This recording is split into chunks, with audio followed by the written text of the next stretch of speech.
Hello student, আমি Anirban sir. মাধ্যমিক 2026 সালে যেসব পরীক্ষার্থীরা ভূগোলের প্রশ্ন নিয়ে চিন্তিত, বিশেষ করে প্রথম অধ্যায়ের, তার উপর আমি 40টা এমসিকিউ খুব ইম্পর্টেন্ট যেগুলো নিয়ে আমি আলোচনা করছি, সাথে আমি উত্তর বলে দেব। তোমরা ঝটপট দেখে নাও। তা এমসিকিউ জানো তোমরা 4টে অপশান থাকে, মান 1-এর প্রশ্ন। তা প্রথম প্রশ্ন দেখে নাও, ইম্পর্টেন্ট প্রশ্ন। প্রথম প্রশ্ন, যে প্রক্রিয়ায় অসমতল বন্ধুর ভূমি অপসারিত হয়ে সমতল বা প্রায় সমতলে পরিণত হয় তাকে বলে? উত্তর হবে পর্যায়ন।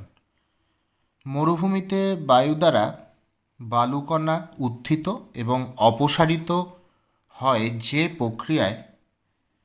প্রক্রিয়ার সাহায্যে তা হলো অপসারণ। যে প্রক্রিয়ায় ভূমির উচ্চতা হ্রাস পায় তাকে বলে অবরোহণ। পরের প্রশ্ন দেখো, দুটি নদী অববাহিকার মধ্যবর্তী উচ্চভূমিকে বলে জলবিভাজিকা। 5 নম্বর প্রশ্ন দেখো, হিমবাহ সৃষ্ট হ্রদ হল করি হ্রদ। পরের প্রশ্ন 6 নম্বর, বায়ুর সঞ্চয়ের ফলে গঠিত সমভূমিকে বলে লোয়েস। সাহারা মরুভূমির লবণাক্ত হ্রদগুলিকে বলে শর্টস।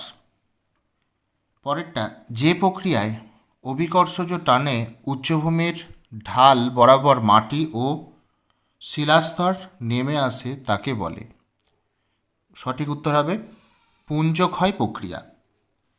9 নম্বর প্রশ্ন, মরু সমপ্রায় ভূমিতে কঠিন শিলা গঠিত কিছু অনুচ্চ পাহাড় অবশিষ্টাংশ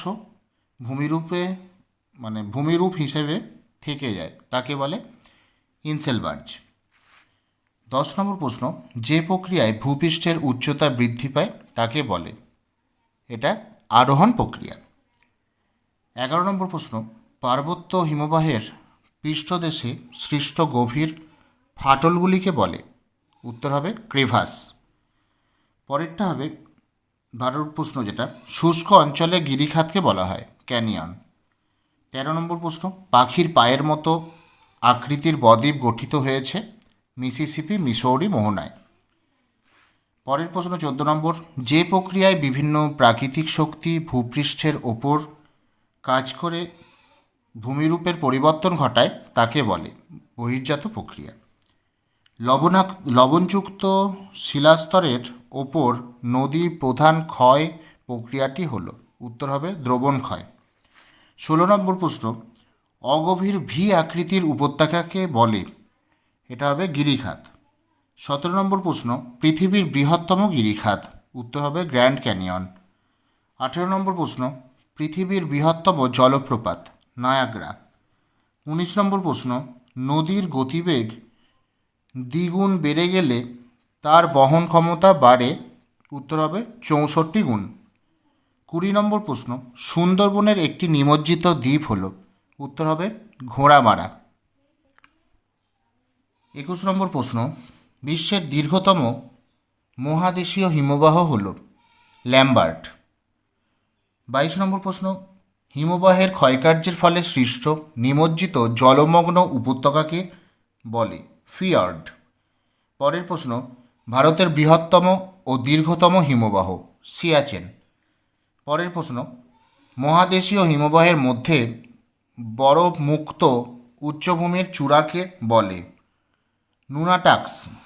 পরের প্রশ্ন, পৃথিবীর সর্ববৃহৎ পার্বত্য হিমবাহটি হল হুবার্ড। 26 নম্বর প্রশ্ন, করি নামক ভূমিরূপটিকে ফরাসি ভাষায় বলে সার্ক।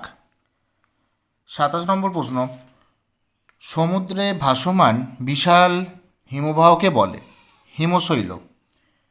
28 নম্বর প্রশ্ন, বাস্কেট অফ এগ টোপোগ্রাফি গঠন করে ড্রামলিন। 29 নম্বর প্রশ্ন, চলমান বালিয়াড়িকে বলে ধ্রিয়ান। 30 নম্বর প্রশ্ন, তির্যক বালিয়াড়িকে বলে বারখান। 31 নম্বর প্রশ্ন, মরু ও মরুপ্রায় অঞ্চলের নিম্নভূমিতে অবস্থিত লবণাক্ত জলের হ্রদকে বলে প্লায়া। 32 নম্বর প্রশ্ন, পেডিমেন্টের ওপর যে ক্ষয়জাত ও অবশিষ্ট পাহাড় সৃষ্টি হয় তাকে বলে ইনসেলবার্জ। 33 নম্বর প্রশ্ন, প্রস্তরময় মরুভূমিকে বলে হামাদা। 34 নম্বর প্রশ্ন, মাশরুম রক বলা হয় গৌড়কে। 35 নম্বর প্রশ্ন, মরুভূমি অঞ্চলে শুষ্ক নদীখাতকে বলে ওয়াদি। 36 নম্বর প্রশ্ন, মরু অঞ্চলে ইনসেলবার্জের থেকে ছোট অবশিষ্ট পাহাড়কে বলা হয় বনহার্ট। 37 নম্বর প্রশ্ন, মরু অঞ্চলে বায়ু ও জলধারার সম্মিলিত কার্যের ফলে গঠিত ভূমিরূপ হল পেডিমেন্ট। 38 নম্বর প্রশ্ন, পাথুরে মরুভূমিকে মিশরে বলা হয় সেরির। 39 নম্বর প্রশ্ন, থর মরু অঞ্চলে বায়ুর অপসারণ প্রক্রিয়ায় সৃষ্ট নিচু জায়গাকে বলে ধান্দ। আর আজকের এমসিকিউর 40 নম্বর শেষ প্রশ্ন, দুটি সার্কের সংযোগস্থল বরাবর গঠিত হয় এরিটি। তাই এই ছিল 40টা প্রশ্ন প্রথম অধ্যায় থেকে ভূগোলের। যারা মাধ্যমিক দেবে তাদের অনেকটাই হেল্প হবে, এখান থেকেই শর্ট প্রশ্ন আসার অনেক অনেক চান্স। তা তোমরা এই 40টা এমসিকিউ অবশ্যই তোমরা দেখে নাও। আর কার কটা অজানা প্রশ্ন অবশ্যই তোমরা কমেন্ট করে বলবে, আর ভালো লাগলে অবশ্যই ভিডিওটা লাইক করো আর বন্ধুদের মধ্যে শেয়ার করে দাও। আবার দেখা হচ্ছে নেক্সট কোনো টপিকের ওপর ভিডিওতে।